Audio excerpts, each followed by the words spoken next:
tumanje kubasuhuza. Ibi ni Ibirori TV, uri mu majyepfo, mu majyaruguru, iburasirazuba, iburengerazuba bw'u Rwanda no mu mujyi wa Kigali turabasuhuje. Ibi ni ibirori kuko bisanzwe. Ibirori TV tubaha amakuru ayo mu Rwanda, hanze tukambuka imipaka, hanze y'ibiyaga bigari tugerayo tukababwira, kuko niyo ntego. Turabizi neza muri Kongo hakomeje kumvikana umutekano muke, umwuka mubi hagati ya M23 n'imitwe itandukanye yiyomeye kuri Repubulika Iharanira Demokarasi ya Kongo. Hakomeje kumvikana ubushabiranyi, uburwanyi hagati y'umutwe wa M23 n'igihugu cya Repubulika Iharanira Demokarasi ya Kongo. Ni muri icyo gihe iyi mitwe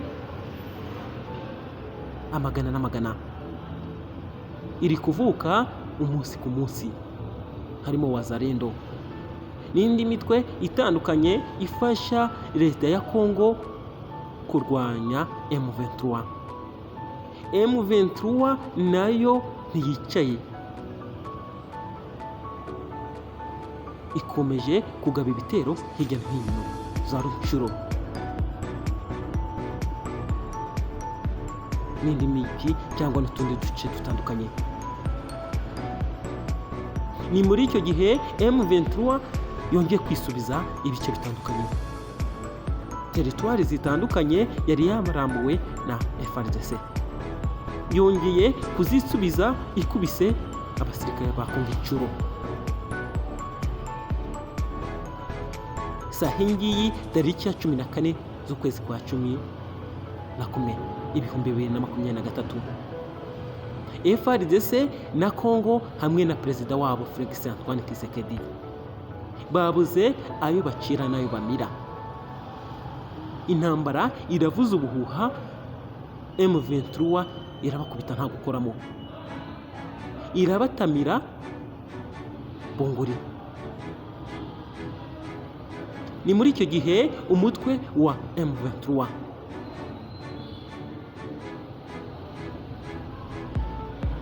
kuwa mbere tariki ya 13 Ugushyingo werekanye itsinda ry'abasirikare uheruka gufatira mu mirwano wakusanyirije ingabo za Repubulika Iharanira Demokarasi ya Kongo. Ni igikorwa cyabereye i Kavumu, kiyoborwa n'umuvugizi w'ishami rya gisirikare ry'uyu mutwe, Major Wiringoma. Abasirikare uyu mutwe werekanye ni abo wafatiye imirwano yakusanyirije cyangwa wahuje umutwe wa M23 na FARDC mu cyumweru gishize, by'umwihariko muri teritwari ya Nyiragongo na Masisi. Ho humvikanaga imirwano idasanzwe, impfu, imirambo, ntibyari byoroshye. Imirambo ku mpande zitandukanye hariya muri Nyiragongo na Masisi yari umuvu utemba w'amaraso gusa. Barimo 3 bo mu gisirikare cy'u Burundi, 2 b'icya Repubulika Iharanira Demokarasi ya Kongo FARDC, abarwanyi 2 ba Wazalendo ndetse 2 b'umutwe wa FDLR. Major Wiringoma yavuze ko batakabaye berekana ziriya fungwa zitambara mu busanzwe, zikwiye kurindwa n'amategeko mpuzamahanga arengera ikiremwamuntu. Gusa akavuga ko bahisemo kubikora mu rwego rwo kwereka isi yose ukuri kw'ibiri kubera muri Kongo ndetse n'ikibazo nyacyo gihari. Uwo ni Major Wiringoma, ni umuvugizi akaba n'umuyobozi wa M23. Mu basirikare b'u Burundi berekanwe harimo uwitwa Sinzabira Ferdinand ufite ipeti rya soruda, classe na nimero matricule 32 ibihumbi 2000. Uyu musirikare avuga ko abarizwa muri unite ya 221 kompanyi ya mbere, akaba yarinjiye mu gisirikare cy'u Burundi muri 2018. Nzisabira avuga ko igisirikare yacinjiyemo mu ntara ya Mwaro. Mu ntara ya Mwaro niho yinjire, niko yivugira. Undi werekanwe ni umusaza w'imyaka 53 y'amavuko witwa Koporo Chef Niyongabo Thierry ufite nimero matricule 26202. Uyu musaza wavukiye mu ntara ya Muramvya, we avuga ko abarizwa muri unite ya 222 kompanyi ya mbere, akaba yarinjiye mu gisirikare cy'u Burundi mu mwaka w'1994 mu ntara ya Bururi. Abo ni abasirikare bafashe bunyago na M23. Umusirikare wa gatatu w'u Burundi werekanwe ni classe Merashi Ndikumana ufite matricule 83678, akaba abarizwa muri unite ya 412 na kompanyi ya kabiri.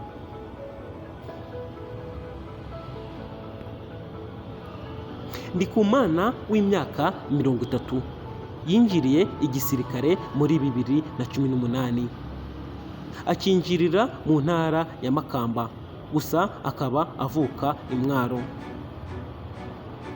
We na bagenzi be uko bari bambaye imyambaro ya gisirikare cya Congo Kinshasa FARDC.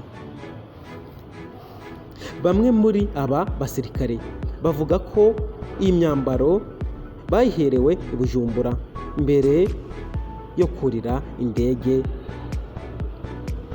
yahabavanye, bo n'abandi babarizwa muri 50 ijana i Goma. Nzisabira yavuze ko we na bagenzi be bavuye i Burundi nta mbunda bafite, ko ahubwo bazihawe bageze i Goma, dore buri ndege ari 50.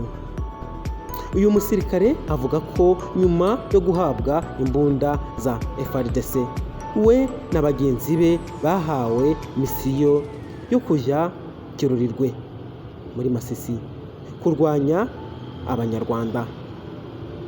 Koporo Chef Niyongabo we avuga ko yinjira muri RDC yanyuze i Bukavu n'imodoka, ari naho yambikiwe impunzangano ya FARDC ndetse n'imbunda.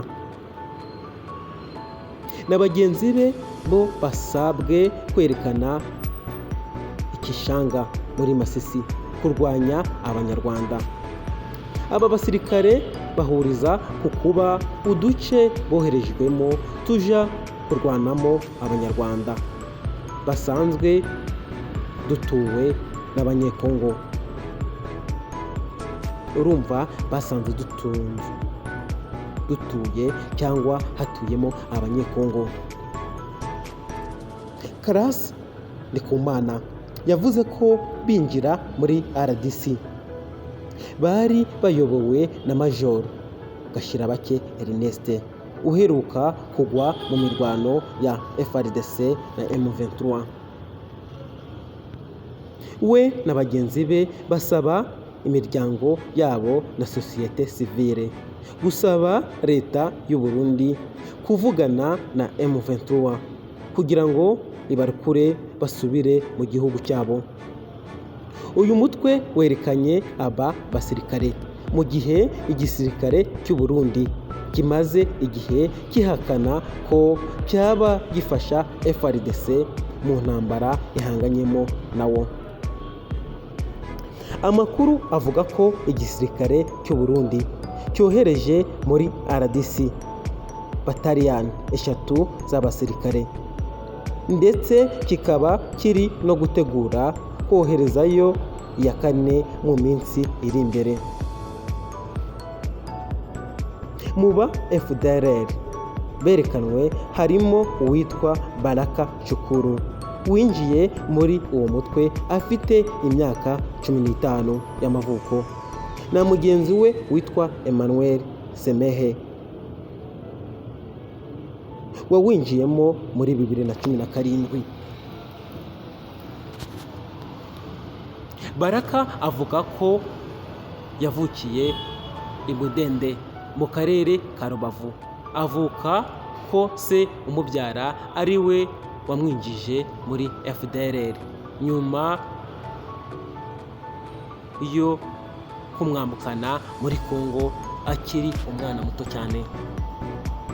Mugenzi we avuga ko yavukiye mu yahoze ari komine Mutura mu karere ka Rutsiro, nawe akaba yarinjiye muri FDLR bigizwemo uruhare na se we uba muri uyu mutwe.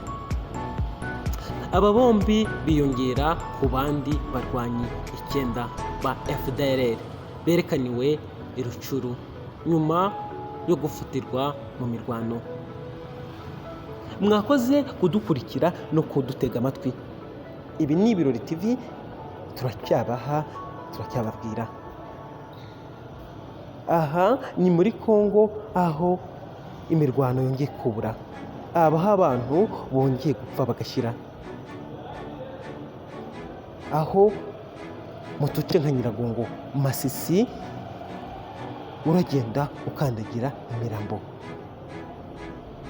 M23 yakoze icyo bita kwibohora, yibohoye umwanzi aho abo batishe barabafite, babafashe impiri turababona.